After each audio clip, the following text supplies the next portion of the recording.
Since we were last together here on Need to Know, there's been this whole unfortunate signal snafu. But, it does have one upside because it proves that Ross Coulthart and I are more careful about our own communications than the U.S. National Security Team. It's not that we don't use Signal. We just assume that somebody's always listening anyway. I mean, what happened in the U.S. is like Ross and me mistakenly including Mick West and Neil deGrasse Tyson in one of our chats. Not a good look. Oh, and here's some breaking news before we get started. For all of our listeners and viewers who think either Ross or me have to be a hologram because we're never seen in the same place at the same time, we'll be putting an end to that foolishness by appearing together at the Contact in the Desert Conference out in Indian Wells, that's in California, on May 30th. We'll be doing a live podcast there on a stage with each other, same time. So there, if you show up, we'll all take a picture together. All right, now, let's pull Ross in from across the ocean. And Ross, my man, I just want you to know that I won't put a tariff on Need to Know for your Australian listeners if you agree not to put a counter tariff on it here in the U.S. What do you say? It's too late, Bryce. It's too late. I tell you what, the whole blooming country here is in rebellion. We're all going, why the hell are we so nice to these Yanks? They're pulling the drawbridge up on us. They're shutting down America. I honestly, I cannot overestimate the degree of shock and anger amongst even conservative acolytes who've been very big fans of the US-Australia alliance for 50, 60 years. They're shocked that this is happening. And yes, I'm on an Elon Musk Starlink here, so I'm assuming that might give me an input that means that I'm not going to be hit with any tariff on Need to Know. You don't need to slug me for 10%, mate. Well, as they always say, may you live in interesting times. That's certainly been the case around here. I mean, the news breaks with something big every day. This is a big one, though. I don't know that it has a UFO connection to anything, but maybe it does. Well, I tell you what I think it does have. I think it explains, I'm assured Trump is still very engaged on the UAP issue.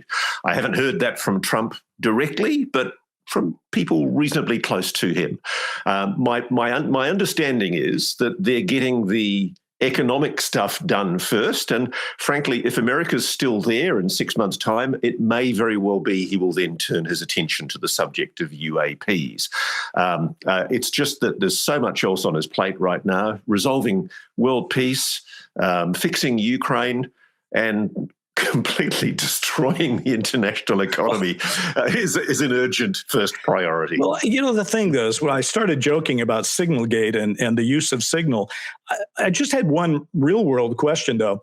You and I do talk on Signal from time to time, but we both say to each other, just because it's Signal, don't think that somebody that wants to listen to you can't listen to you. So there's that. And I'm surprised that our own people here didn't think of that. But my question is, if you're sloppy about security, as that seems to indicate, is that possible that somehow, some way, that also plays to the unexpected release of something to do with UFOs at some point? Is that even in the realm of possibility? Well, it's funny. I was just thinking that what if Jeff Goldberg had been copied into a confidential MJ12 committee meeting? But, please do not, under any circumstances, reveal any of this incredibly important information about our alien reproduction vehicles flying to Jupiter and back. Very, very important that we keep it within the group. It is very funny, and it's sad, really. But look, I have to be honest, Bryce. A lot of my contacts in defense, intelligence, and the US government, including at reasonably high levels in the new administration, communicate with me via Signal. And both Signal and WhatsApp have been used for years by government officials, and particularly people in the military and intelligence community, as a way of keeping communications off the books that aren't FOIable. And I make a point whenever I do freedom of information requests of asking specifically for Signal and WhatsApp messages, because I've got friends that have worked for prime ministers here in Australia, which is, our equivalent of head of state, if you like. And the prime minister's office routinely keep all of their most confidential policy conversations and very detailed, sensitive conversations off the books by putting them on WhatsApp and indeed increasingly on Signal. And I do think it's a security risk because, one, senior government officials should not, under any circumstances, be using their normal phones, because no matter how good you are, no matter how many times you turn your phone off, turn your phone on, which is the requisite advice to stop Trojans from being installed on your phone, the Israeli companies like NRO that have developed the Pegasus software and other more intrusive software systems, they've got Trojan software systems now that frankly can be inserted remotely onto a phone without your knowledge, without any input from you. And the moment that thing's on your phone, if you are targeted by a state actor or a serious non-state actor like whatever that Israeli company is called, the simple fact is you can't do anything about it, and Signal and all encrypted comms can easily be compromised.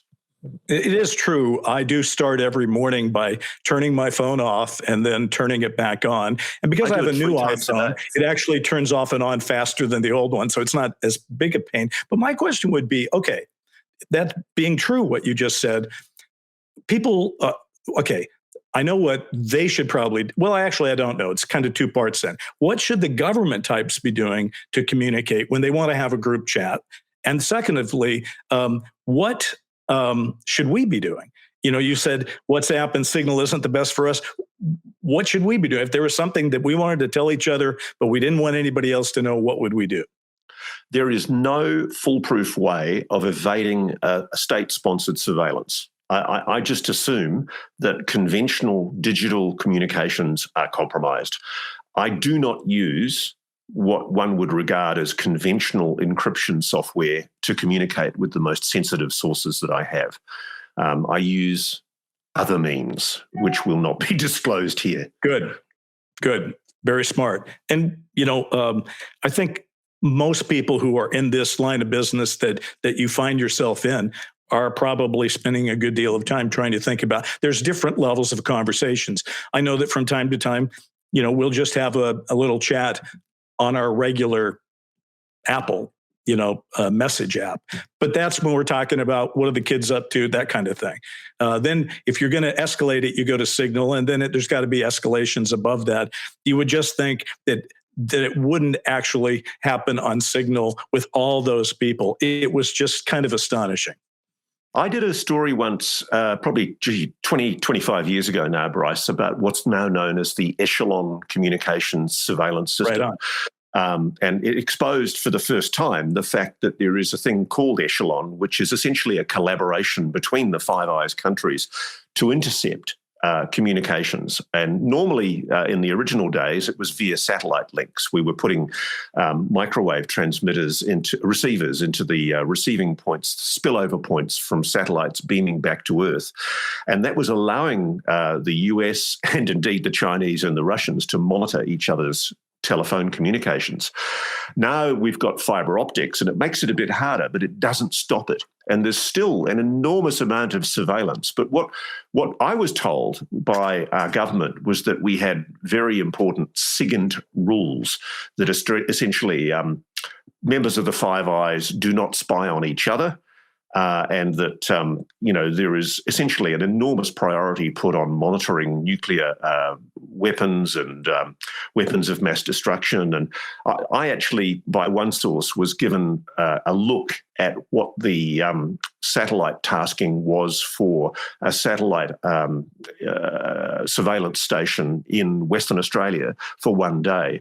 And most of the names were the names of North Korean generals and their mistresses. And as the person telling me this, he basically said we spend an awful lot of time listening to the romantic assignations of North Korean generals and Chinese generals. And it's pretty boring stuff. And they actually tried to reassure me with the fact that there is such a high priority on monitoring for weapons of mass destruction, for nuclear proliferation, that the ability of these systems, it's just overwhelmed. There's so much data that they really don't have the capacity to do the kind of clever individual monitoring that you would think.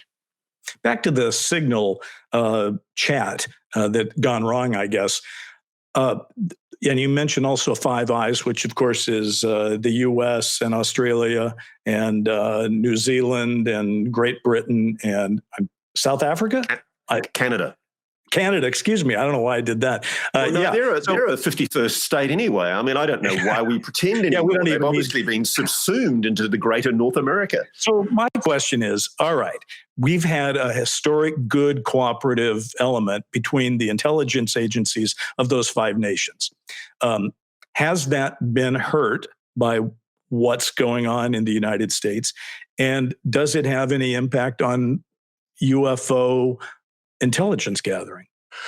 It hasn't been hurt at the military intelligence level. I mean, I talk routinely to people in Australian military intelligence who tell me that the level of collaboration in the Five Eyes on all manner of stuff is extraordinary. I mean, Australia has the biggest base and the most important base in the world outside of the continental United States for the United States.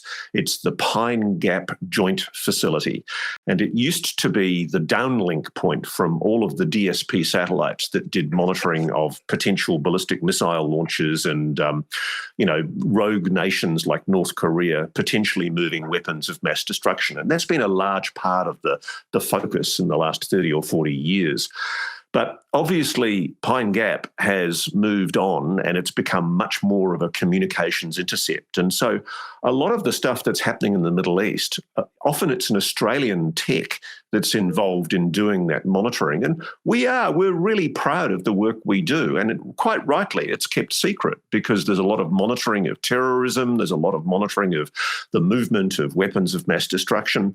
And Australia is quite rightly proud of the work that it's doing. What's a real problem is that at the political level, I don't want to sound like I'm taking a political position, but I don't think it's been thought through the implications of treating Australia the way it's being treated at the moment with a 10% tariff, which is utterly absurd. We don't have tariffs. We have a trade surplus with you guys. You're bringing more into the United States than you are exporting to us. So, other way around. You're actually exporting more to us than importing from us. And that trade imbalance is the reason why we're supposedly being attacked. But the concern is that it's undermining political confidence in an alliance that has kept the world safe since World War II. And frankly, I think an alliance that has colluded to some degree in keeping quiet on the UAP issue. Because while Australia's political leadership doesn't know about the UAP issue, no politician that I've spoken to, and I've spoken to an enormous number of them, has ever been briefed into any knowledge of the UAP mystery. I know for a fact that there are people in the intelligence community in Australia who routinely read the UAP material on JWICS, which is the confidential communication system that the Five Eyes operates. And there is openly UAP data being stored and collected. And whilst the Australian government has an official position that it doesn't keep UAP data and it doesn't store UAP data, that's a load of bollocks. We do, and we've been sensitively providing that information to the United States for many years. And that's the issue, that essentially there's been a good-natured collaboration now as part of the Five Eyes alliance. And I don't really think that military alliance is in any way under threat. We love America. Yeah. There's a genuine affection. And frankly, we've fought together, we've bled together. It would never diminish. And we've done podcasts together. And we've done podcasts together. We're striking a blow for international relations here, Ross. But I have to admit, there is quizzical bemusement, I think is the best way of putting it, that people cannot believe that this is happening, that Australia, of all countries, we are probably one of your closest allies. And there is just shock and bewilderment that we are being punished with tariffs for reasons that absolutely flummox us. Well, at least I didn't make the mistake of leaving Australia out of the Five Eyes. I want to apologize to Canada. Love Canada. Grew up in Oregon. Used to vacation all the time in Canada. I've shot 3 television series in Canada. I almost applied for Canadian citizenship at one point so that I could work there more often. Love Canada. I'm sure all these issues are hopefully going to be sorted out. But on the issue of the UAP thing, it does seem that if the UAP issue is as big as one would think it is, and clearly if UAP translates into non-human intelligence, then that kind of secret, that kind of issue transcends even tariffs. I mean, it just transcends everything. And I just think the bonds are very, very deep between those 5 countries that are in it and between a lot of other countries that the United States is allied with, certainly in Europe. I think those bonds are very deep. And certainly with Australia, I mean, Americans themselves, the citizens of America, love Australians. You know, we get along great. Mutual. And one of the We great love things you guys Americans, it's a love fest. But you know, you talk to Americans who travel a lot, and they go, love to run into Australians when we travel. I mean, because Australians are great travelers. You guys, the Americans often will take the 1-week trip to Europe or something. But correct me if I'm wrong, but I think Australians, because of the distance involved, tend to stay longer when you go places and go more places, right? So you've become the best world travelers out there. So listen, not to beat a dead horse, but I think our countries are pretty strong, no matter what Trump does. And those are only, he would say to you, by the way, Ross, he'd go, well, they're only 10% tariffs. A lot of people are getting worse. So whatever. Yeah, and he's We'll right. get sorted out. You're right. So listen, I guess I want to flag something that I got from Jake Barber yesterday, the Skywatcher project. Yes, I did a question and answer with him yesterday. It's the first time he's been allowed to actually talk in detail about Skywatcher. And there's been a lot of paranoid fringe conspiracy theories starting to emerge on the web. You know, people suggesting he's just a CIA front and that it's some kind of soft disclosure. So I got the opportunity to put a lot of those questions to him, and I think he batted them very, very well. What's really interesting, though, Bryce, is the fact that he's predicting with some confidence that they are going to be resolving by the end of this year, by the end of December 2025, we will know whether the neuromechanical, i.e. the dog whistle form of summoning of UAPs, or the psionic, now known as the neuromeditative interaction form of summoning UAPs, whether those two systems work. And one of the things he revealed to me yesterday was that the electromechanical form, the dog whistle, I'm just going to call it the dog whistle works 100% of the time. And they are going to unveil on April the 7th, next week, they are going to unveil the video that they have shot of 9 classes of UAP. And in some cases, these are up to, within half a mile distance. And if you're thinking about the optics that they've got, that promises to be quite interesting. One of the objects that he's saying that they have captured video of is a jellyfish and an egg and a tic tac.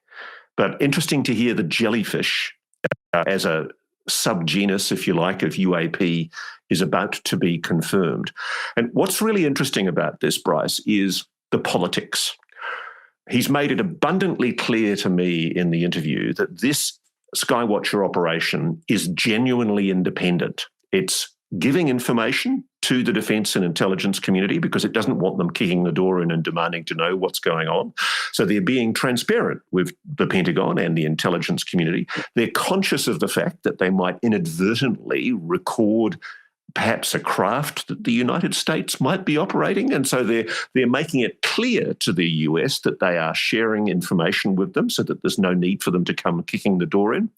And the other thing that they've revealed to me, Jake went on the record yesterday and admitted that AARO, the Pentagon's UAP investigation office, has visited the Skywatcher range.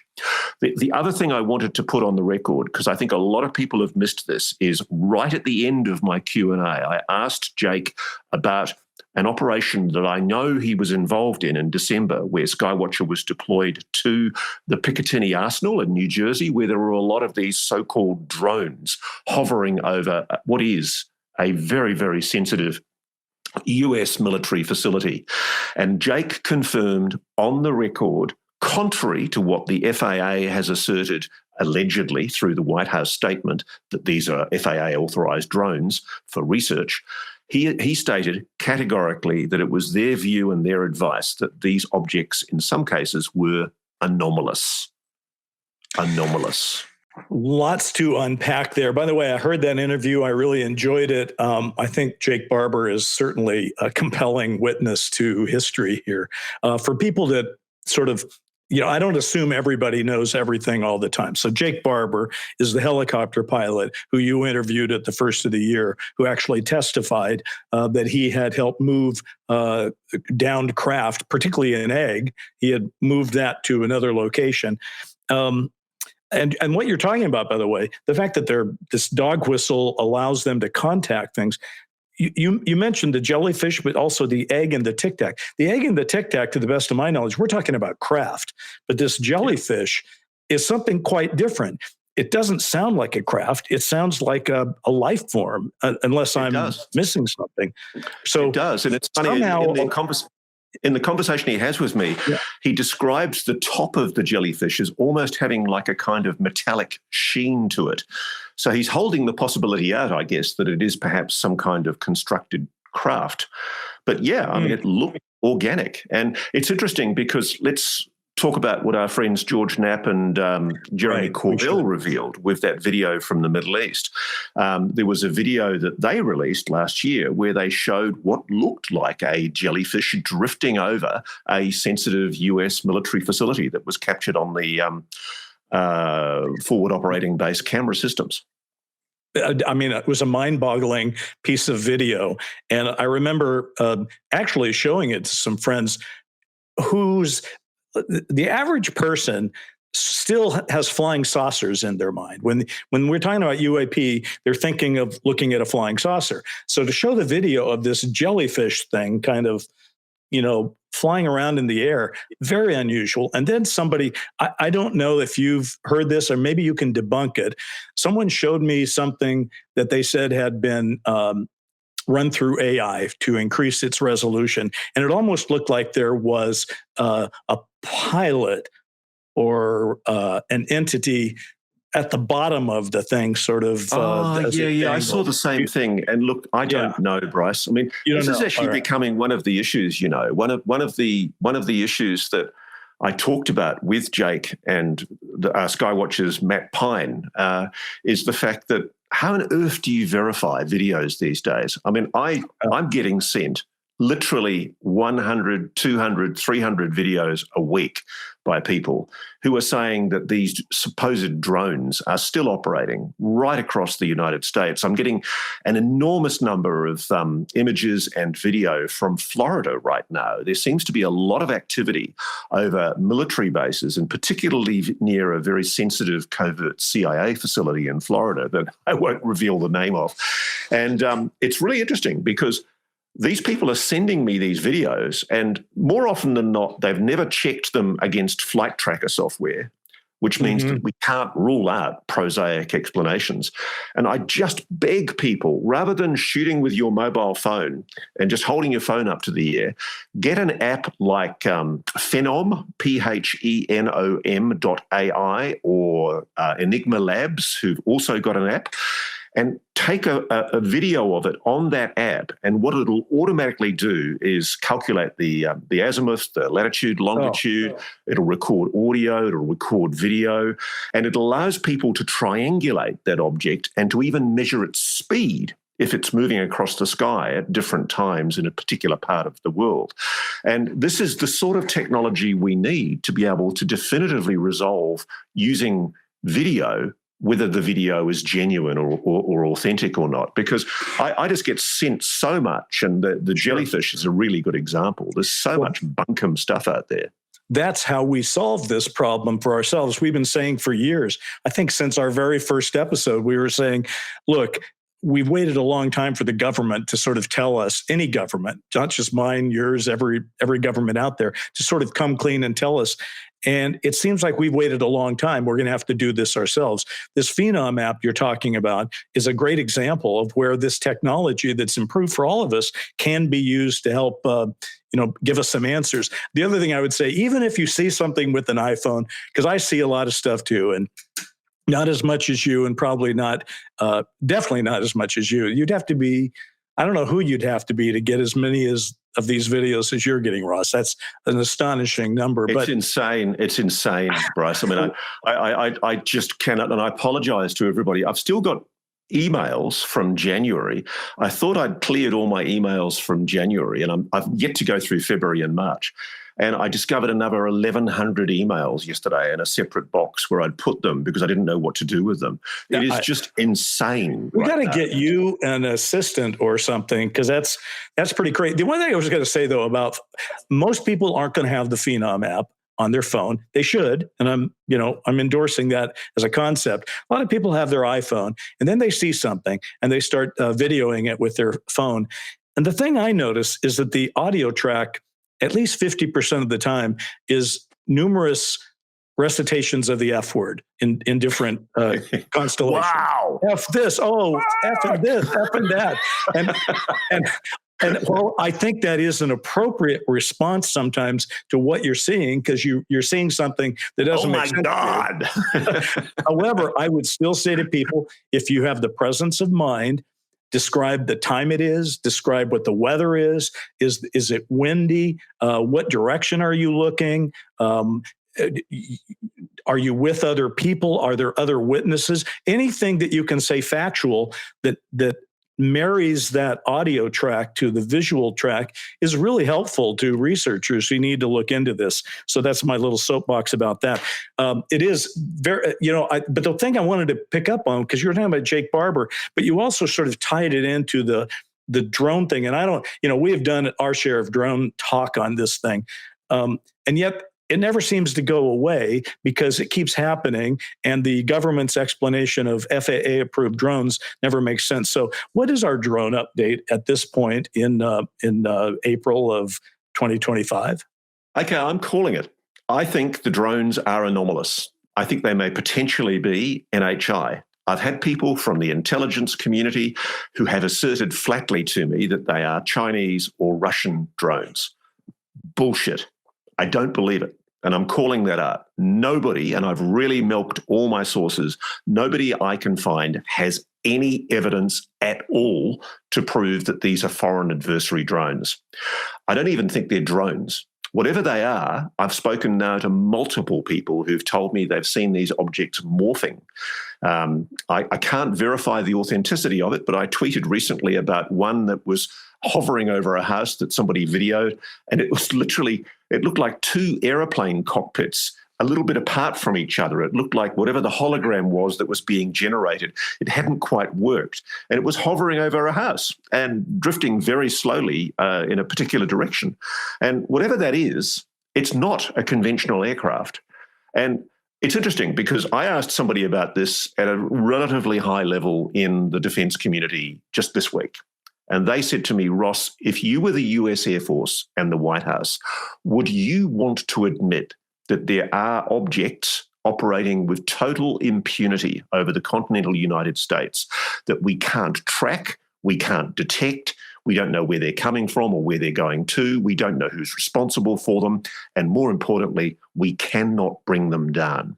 Would you want to admit that? And the answer is no. And it's interesting because more and more, I think it's a bunch of A-type males in the US military who just can't bring themselves to admit that despite the expenditure of trillions of dollars, the security and defense and integrity of the national airspace of the United States cannot be guaranteed.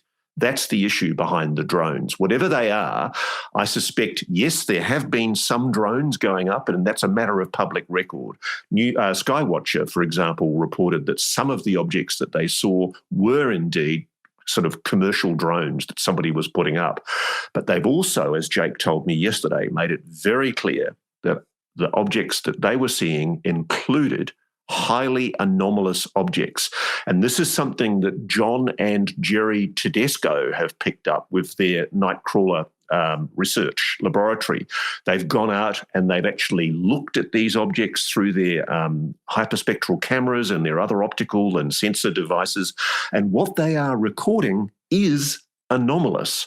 So the big issue to me is not that these objects are anomalous. It's why is the United States government, notably the Trump White House, putting out a statement that is egregiously false and misleading and completely unsustainable in light of what Jake Barber has said and in light of what New Jersey police and other military continue to say to me, that these objects are anomalous, they're still there, they're still hovering, and whatever they are not normal terrestrial vehicles.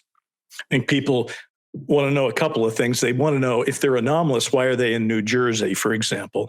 And then the other question that I hear from people is when people think of anomalous and unidentified anomalous phenomena, they think of the stories they've heard in the coverage of something at 80,000 feet that goes to sea level in less than a second. That seems pretty extreme.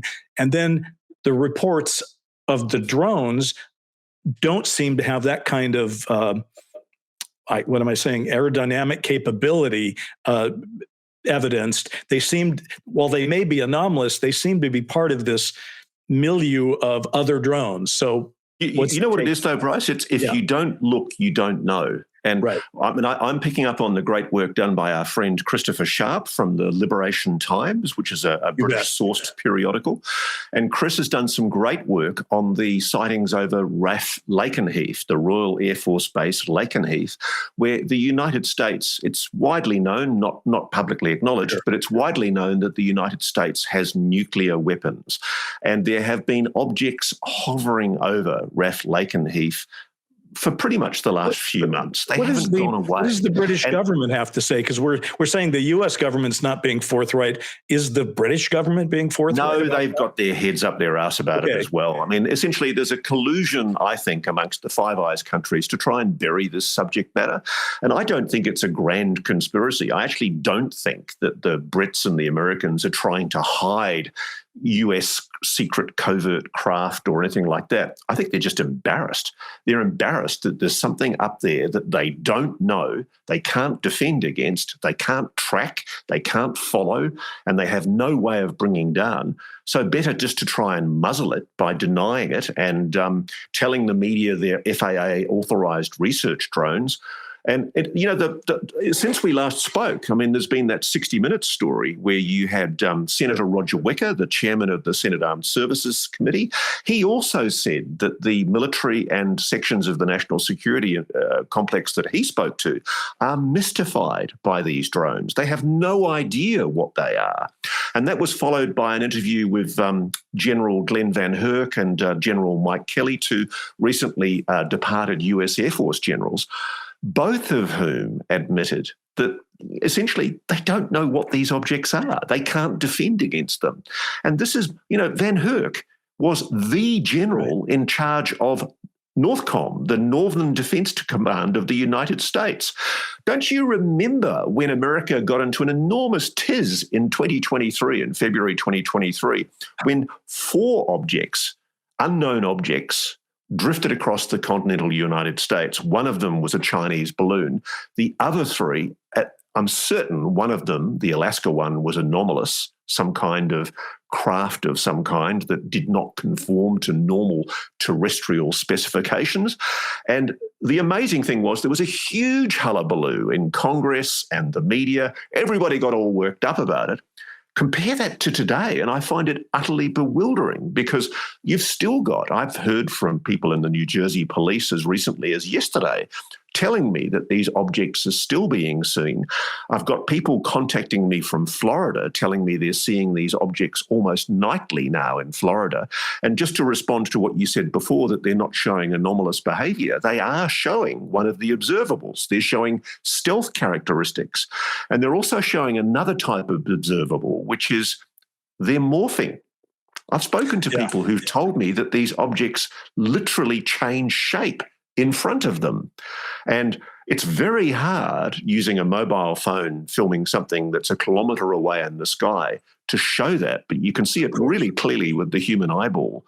I've had people describe to me that one minute it's an orb, Next minute, it's apparently a helicopter or a plane. And then the next minute, it's an orb. And it's weird because what it seems to be doing is playing with our perception. And again, I come back to good old slide 9, the fact that the Deputy Secretary of the Defence Department, Thomas Modley, was advised by, I think, the UAP task force that there was indeed a capacity of the phenomenon, whatever it is, to manipulate human perception. And I think that might be what we're seeing over the continental United States. Is this perhaps some kind of perhaps non-human intelligence trying to twig public consciousness of its existence? Is it manifesting itself? And to what end? You know, when I hear you talk about it, and first of all, I agree with you on what you just said. But the question is, I just want to see how this gets to an end game, the whole drone thing. Because again, we talked about those in 2023. That was a huge thing, and then it wasn't. And then it was gone. And now you have to make it a callback and go, yeah, what about that thing in 23?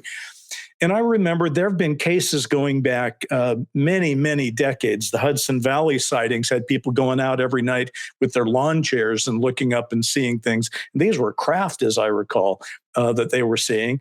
And it was a big hullabaloo, didn't get the proper coverage. And now we look back at it, it's kind of a quaint story. Nobody really remembers it. And I keep thinking right now, we have technology. It's 2025. There is this drone story going on. And as you pointed out, Ross, there's ample reason with witnesses and technology to say there's something anomalous involved with these drones. How do we bring that to some kind of conclusion, or at least use it to springboard into the larger discussion? Because I feel like the public itself, and certainly the media, let's take the public out of it for a moment. Most of the media has sort of said, oh, well, that was answered, wasn't it? I heard it was FAA drones. So they're moving on. What does it take to find some resolution with the information we have now, Ross? What are you thinking? I mean, what do we have to do to get this to pay off? It's what you and I have talked about, Bryce, that essentially what this represents is a chronic failure of legacy media, but it also represents a chronic failure by the oversight agencies, by the FAA, and indeed by the Congress. I mean, I'm really angry at the moment. I think we're being far too nice to the Congress. I think we should be kicking the door in and asking why the hell. Actually, no, I should not be promoting civil disturbance. That was a figurative description there, not an active one.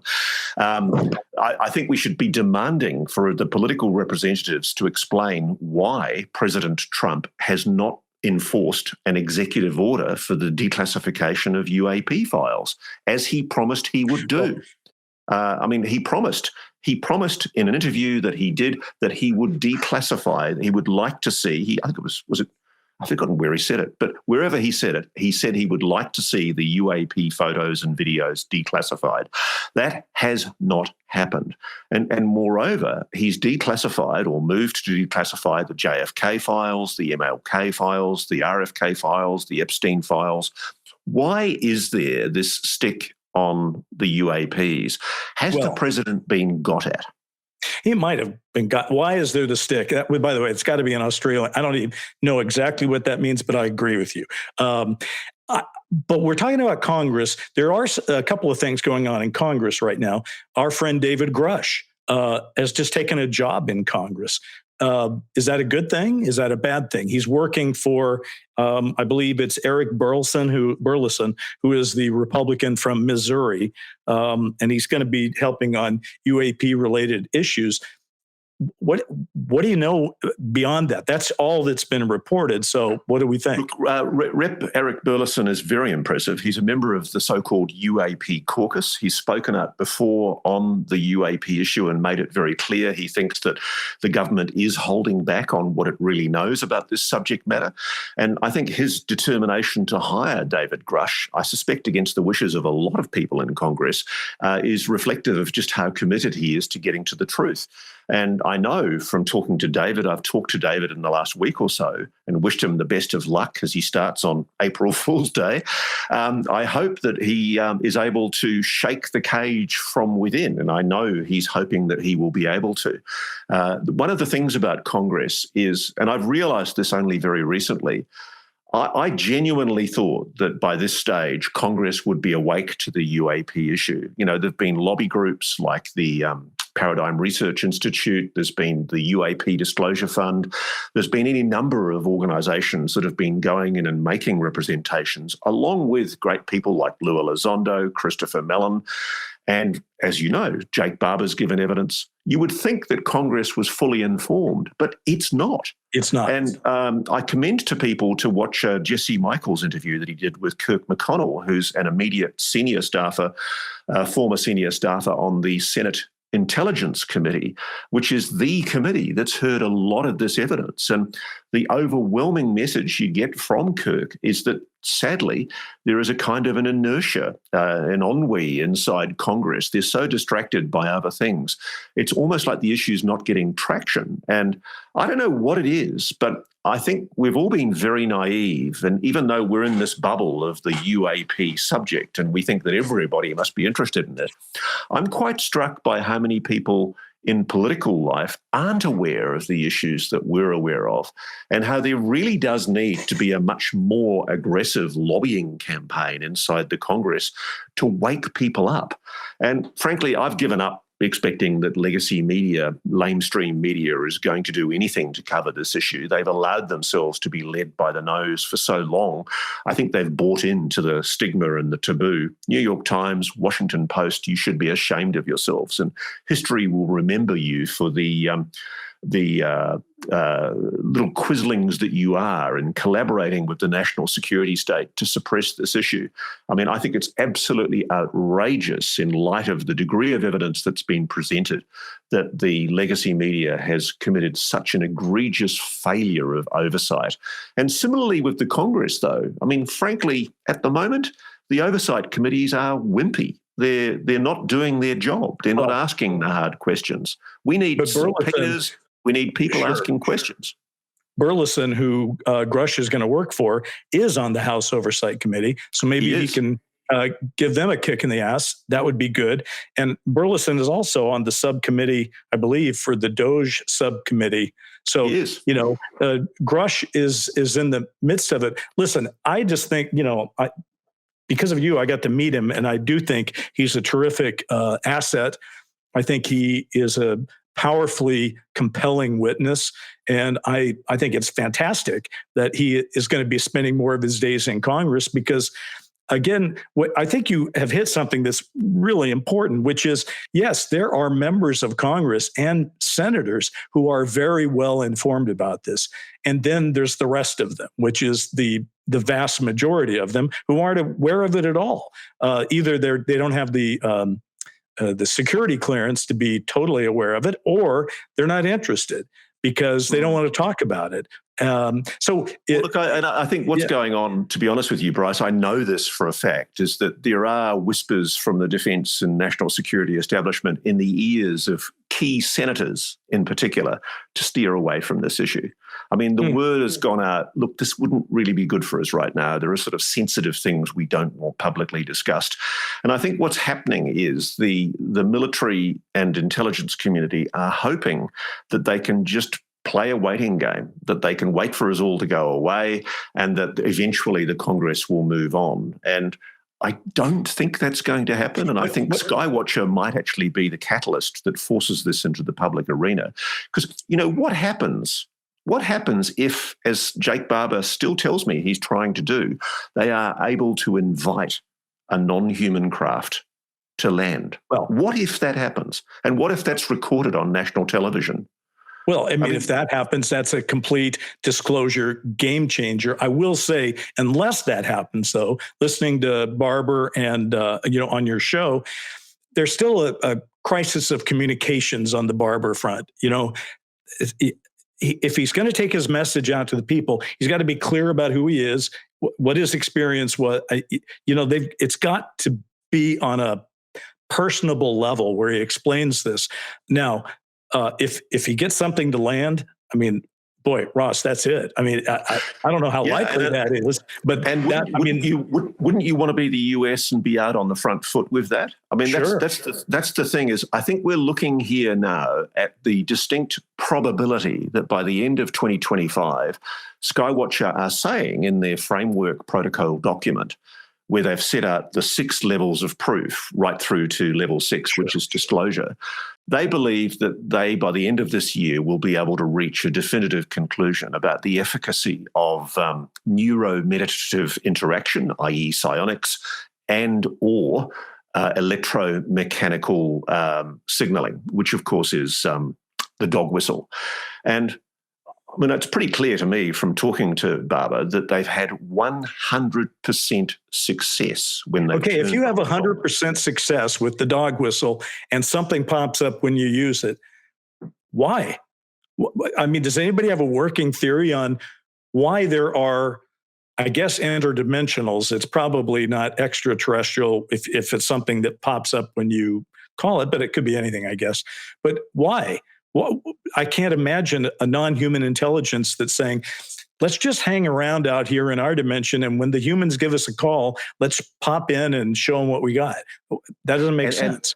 Well, the really interesting thing is, it's quite clear to me that the reason why Skywatcher is using the dog whistle is because of what Jake and his colleagues learned on what they euphemistically refer to as the range, which is the secret government facility where there was a collaboration between government, intelligence, and a private aerospace company to attract and bring down non-human craft. So that's what's been going on behind the scenes. There's another question about, though, if Barber and company are going out to the range, which is as described by you, why does the government let them go out there and do that?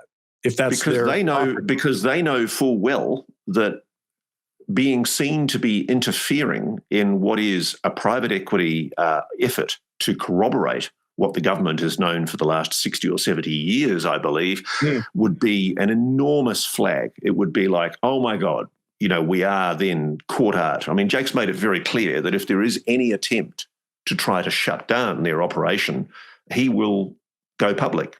And, basically, I think that's quite significant. He's making a promise that this will not be suppressed from public knowledge.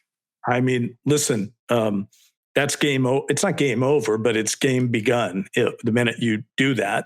Forgive me for interrupting, but I just want to emphasize to our audience, the significance of that is we're now on a clock, because if Skywatcher follows the protocols that it's set out very clearly in the document that Matthew Pines and Jake talked to me about yesterday, they think that probably by the end of the year, we will know.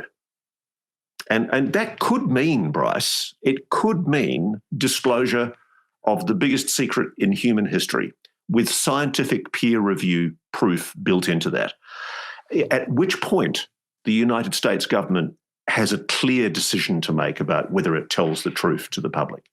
If they were smart, I mean, if I was advising them from a PR level, if that happened, I think the idea would be take credit for it and get out there in front of it, or at least simultaneous to it, because there's nothing to be gained by denying that something that happened. You better to take credit. Listen, as our time runs down, there's something big also happened this week, although it was kind of maybe a little disappointing in its execution, but they did have a hearing at Congress on the JFK files. And I know both you and I are interested in it. And it sort of had its little Hollywood aspect, which I always enjoy because I love to see all that. And Oliver Stone got to actually swear, raise his hand and swear to tell the whole truth, so help him God, which I think he's been doing all these years anyway. He doesn't need to be sworn in to do it. And I watched it, and it's so frustrating because it's still a lot of posturing by the people who are asking questions. They're not really asking a question half the time. They're making a statement. And I did feel a little bad because I admire Oliver Stone. I think what he's done is a vast credit. But he's getting older, and he looks tired and a little beat down, but he's still he's the happy warrior still, I think. And I was happy to see him testify.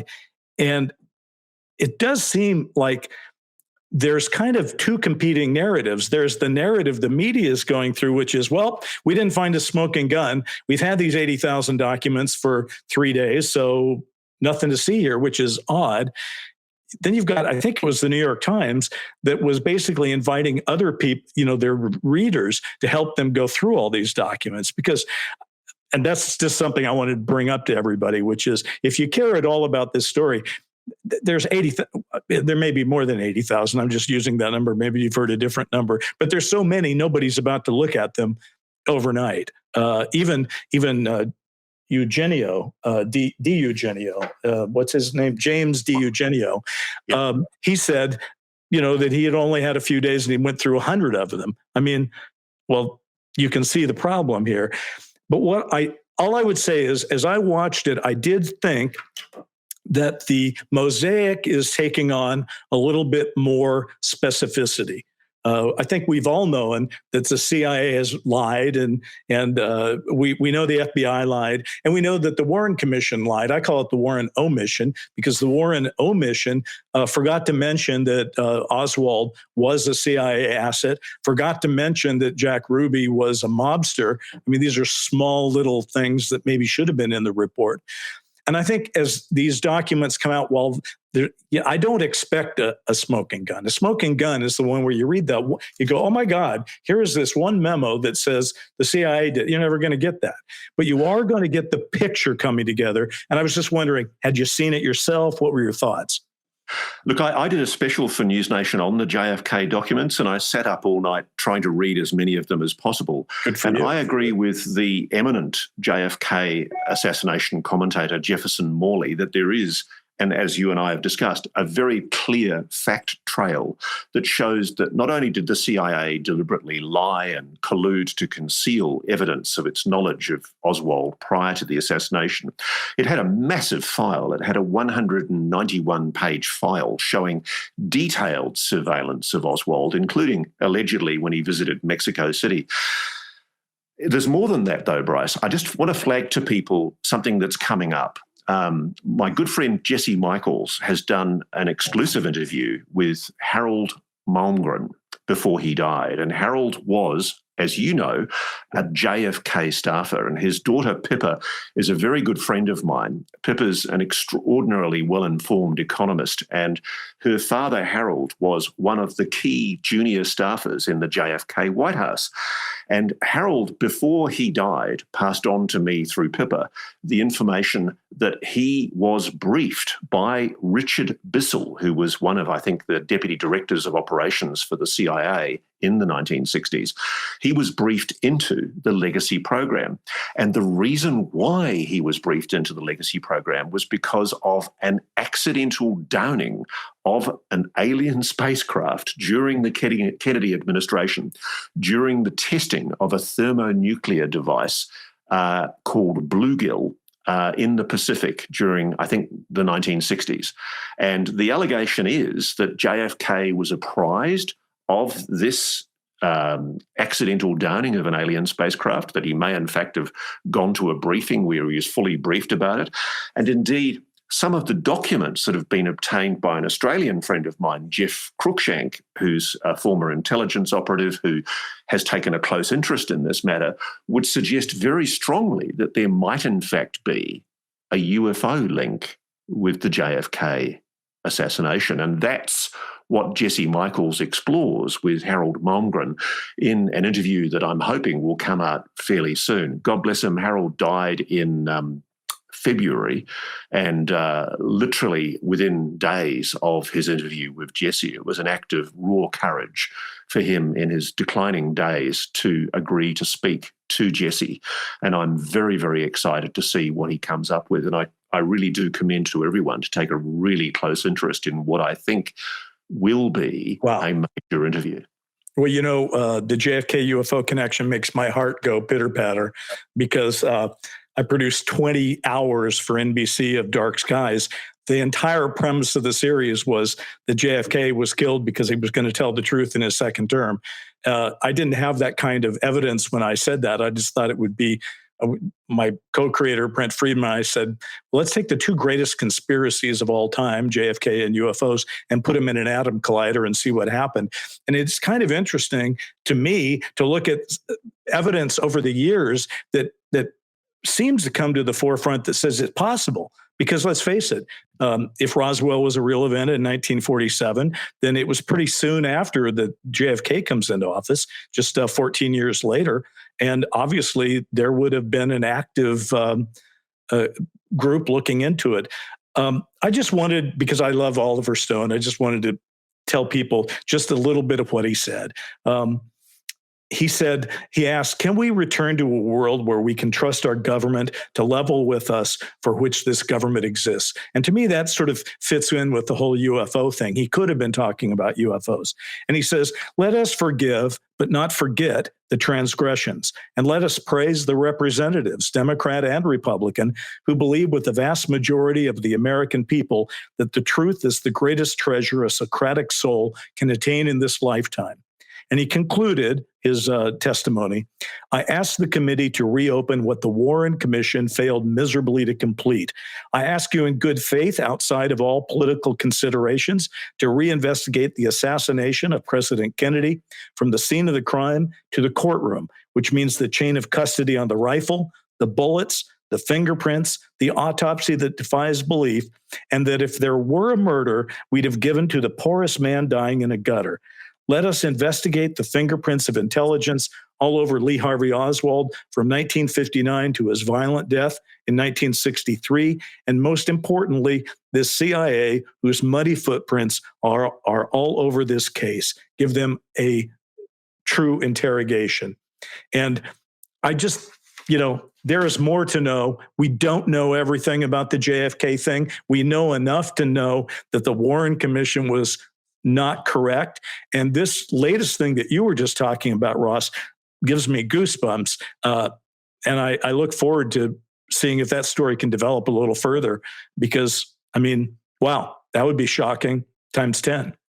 Do you have a feeling, Bryce, that this UAP mystery and the JFK mystery, that to resolve those is to resolve something dark in the American psyche? It's like there's this wound that has existed since the 1960s, since JFK was killed, which is pretty much around the time that the UFO cover-up started as well. It probably started a bit earlier in the 50s. Yeah.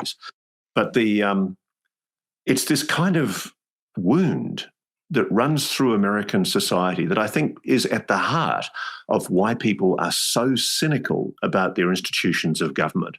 I'm really shocked when I talk to young Americans. There's such a cynicism and a skepticism about government and whether politicians are really there for noble means. And I have to be honest with you, aside from Burleson and Luna's questions, I was really underwhelmed by the caliber of the questions that were coming in that JFK hearing. It really struck me that they weren't prepared. They weren't across the detail.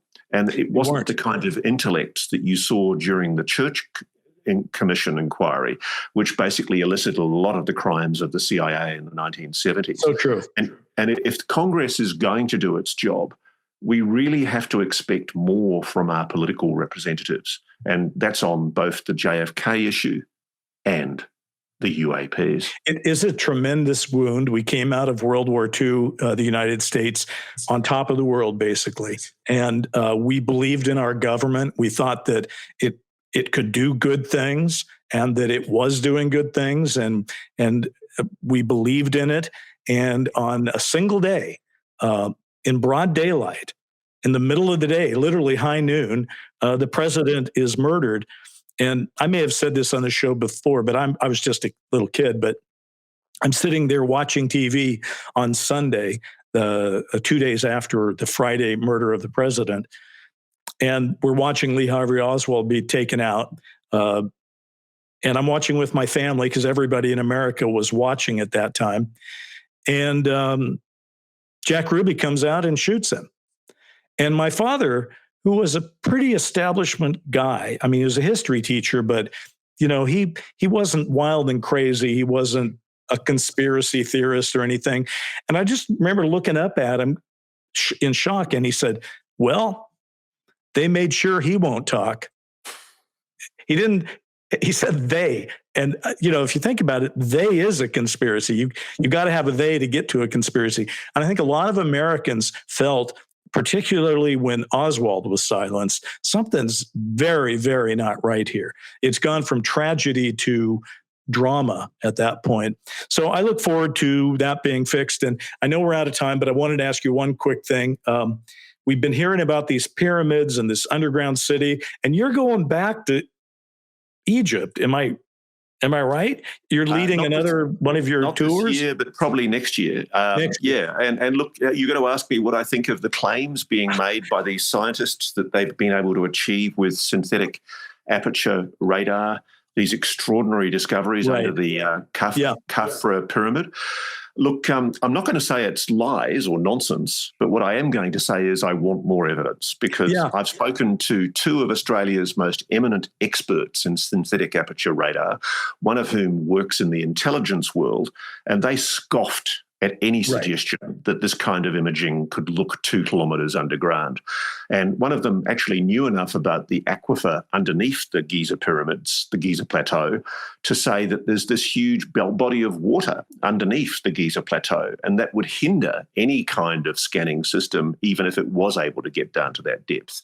So I think we need more evidence. And I just think it's regrettable that these claims were made by press release before there was rigorous, and I mean rigorous peer review. And let's face it, the science that they supposedly brought to it is repeatable. If it's true, it's repeatable. So somebody will be able to repeat it. And if that doesn't happen, you can't really believe them. And all I could say is, at least as opposed to UFOs, where it's so large and amorphous sometimes, this one is a location. It's possible to know what the truth is about that. So I don't think it's what they're saying. But I only bring it up because it really shows you the media environment we work in, because I must have had a dozen people send me an article about that. Like, what do you think about this? Oh my God, look what they found. And I said, did you actually read the article, or are you just sending me because of the headline? And most people that sent it to me hadn't read it. It's just the headline attracted them. They said, well, Bryce should know about this. And they sent it to me. And I think, this is a funny place we find ourselves, where we pass headlines to each other and we don't really expect people to get into it. But I hope that will change. And, I guess that's all I'm going to say about it. I mean, to some extent, to be honest, Bryce, the skeptics, the debunkers, are all too often right, that sometimes we do seize on stories because we want to believe them. And there's a risk here of confirmation bias. We always have to be skeptical. And it's important that we always sit back and go, you know what? I don't think there's the evidence there yet. And that's why, just to round this back up, that's why I took a lot of interest in what Skywatch has released this week, because they've released this framework document that goes through 6 levels of proof, 6 levels of verification. And I think that's what we've got to do with the UFO subject as much as we've got to do with the JFK subject. I'm heartened by that idea. I'm a little startled that they put a clock on it.